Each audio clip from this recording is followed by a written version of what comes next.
স্বাধীনতা ফিরিয়ে এনেছি। আওয়ামী লীগের অনেকে সেনাবাহিনীর কাছে আশ্রয় নিয়েছিল, প্রশাসনের অনেকে আশ্রয় নিয়েছিল। আমরা শুনতে পাচ্ছি তাদের অনেকে নাকি সেখান থেকে ফিরে এসেছে। কারা ফিরে আসলো আমরা জানতে পারি না, জানতে চাইতে পারি না।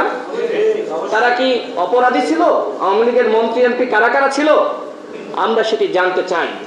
আরো তথ্য পেয়েছি আওয়ামী লীগের মন্ত্রী এমপিরা তারা অবৈধভাবে সীমান্ত পার হয়ে পালিয়ে যাচ্ছে ভারতে। আমাদের বিজিবি কি করছে? তাদেরকে আনা হয়েছিল আমার ভাইকে হত্যা করার জন্য। এখন তারা কি এদের পাহারা দিতে পারে না? তারা পাহারা দিবে কি দিবে না সেটি এখন এই মুহূর্তে আমাদের বড় বিষয় না। বাংলাদেশের ছাত্র জনতাকে বলবো, আপনারা সীমান্তে পাহারা বসান। আওয়ামী লীগের একজন মন্ত্রী এমপিকে নেতাকে আমরা পালিয়ে দিতে যেতে দেব না, তারা পালিয়ে যেতে পারবে না। আপনারা পাহারা বসান, সীমান্তে আপনারা পাহারা বসান।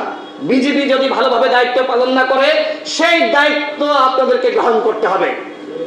এবং আমরা দৃঢ় বিশ্বাস করি এদেশের ছাত্র জনতার অভ্যুত্থানের মাধ্যমে আজকে যে বাংলাদেশে আমরা স্বাধীনতা পেয়েছি, এই স্বাধীনতা চক্রান্ত করে আওয়ামী ফ্যাসিবাদ ধ্বংস করতে পারবেন ইনশাআল্লাহ।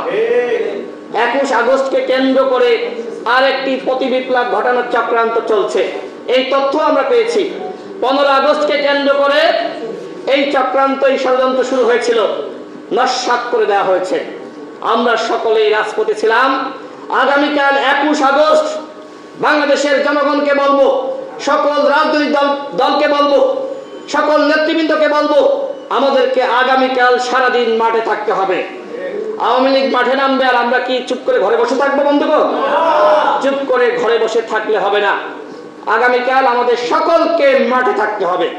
আওয়ামী লীগ যে হত্যা করেছে, গুম করেছে, খুন করেছে, গণহত্যা করেছে, এরকম একটি দল বাংলাদেশে তারা সাংগঠনিক কর্মকাণ্ড পরিচালনা করবে, সেটিকে আমরা মেনে নিতে পারি?